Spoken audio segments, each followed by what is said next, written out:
The Bible expresses the same truths in different ways to ensure we all get it. Since the goal is for every type of person to understand it, it's reasonable to assert that every type of person must have a stake in what is written in it. Yeshua taught us that the gospel of the kingdom would be preached to every nation, tongue, and people. But how many teachers and preachers actually know what the kingdom is? How many of us know what it is? How then can we preach or teach what we ourselves do not fully understand? An even bigger question is, if this is the case, what gospel have we been learning? So this video will help you to understand by summarizing the recurring biblical themes regarding the kingdom. But first, there are some words that are commonly misunderstood, which leads us to misunderstand the gospel of the kingdom. Let's take a look at those. Since the foundation of our faith is defined by Hebraic terms and culture, we must understand the concrete Hebraic meanings of some commonly misunderstood terms. The first of these terms is the word name in the Bible. The Hebrew word for name is Shem, and it means the character of a person or a title given to a person to denote their character. The second is glory, which is kabod in Hebrew, and it means to multiply. The third is prophecy, and it is nebuah in Hebrew, and it is a seed-bearing fruit and sharing a supernatural knowledge. The fourth is son. In Hebrew, it's ben, and ben means the one who continues the house or the builder of the house. The fifth is seed, and it is zerah in Hebrew, and it means the descendant of someone or a literal seed, which is planted, and if nourished, it grows. Now getting back to the kingdom, let's examine a few things that are written about it in the Bible. The Gospel of Matthew is the best source for understanding the dynamics of the kingdom. It gives us a number of parables to describe the kingdom. These parables compare the kingdom to seeds, a just king, little children, a householder, 10 virgins, and even a traveling man, among others. All of these parables tell us about the character of God and of those who belong to Him, but they also tell us about the character of those who do not belong to Him. Additionally, the four Gospels teach us that Yeshua went about preaching the gospel of the kingdom. Hence, why these four Gospels are called the Gospels. They reveal the teachings of Yeshua, which is the gospel of the kingdom.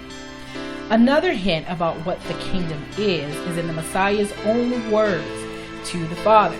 In John 17:6, he prays to God and reveals that the purpose of his ministry was to manifest God's character to his elect. This is evident through Yeshua's teachings, as he taught us to be like the Father. In doing so, he taught us the character of our Father. So, most of these parables speak to the character of God rather than that of a heavenly or unattainable kingdom as most think of it today. The gospel that Yeshua is teaching in Matthew, Mark, Luke, and John is about the character of God. But why? Revelations provides yet another clue to help us completely understand the kingdom of heaven. In Revelations 19:10, John says that the testimony of Yeshua is the spirit of prophecy. In other words, Yeshua came to teach us to bring forth fruit through God-given knowledge by speaking what God instructs us to speak. What does this look like? He came to teach us how to connect with God, that we can hear from God so that we can speak the words of God. So essentially, this is also the kingdom, and this brings us back to the seed. Now the Father gave his seed, which is his character and prophecy, to Yeshua. It's like our dad giving us his DNA and all the qualities of it, like a strong immune system, resistance to disease, and other good genes. But as with our dad's DNA, we must still live healthy and take care of ourselves in order to be healthy. Just because we have good genes, it doesn't mean that we cannot self-destruct.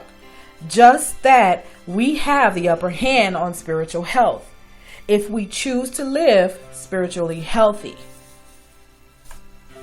Yeshua mastered this. He remained spiritually healthy so he could multiply God with his life, then with his death, and therefore return to the Father, literally multiplying the kingdom to include the Father and the Son. The Father then multiplied Yeshua by the seed which Yeshua had sown into the world, by calling Israel back to the kingdom through and for prophecy. Israel must do just as Yeshua did, glorify the Father with their lives and in death, according to Revelations.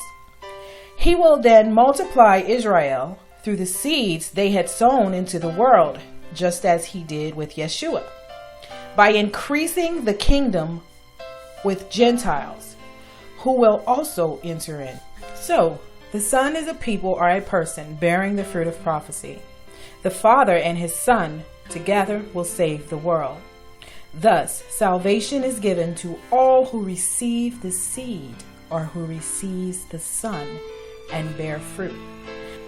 So let's talk about what the kingdom is not before we affirm all that we have learned about what the kingdom actually is. The kingdom is not a place where we go when we die. It's not a prize that we get for saying we believe. And it's certainly not something awarded to people who go to church or who preach. And simply put, it's not the lies that we have been told.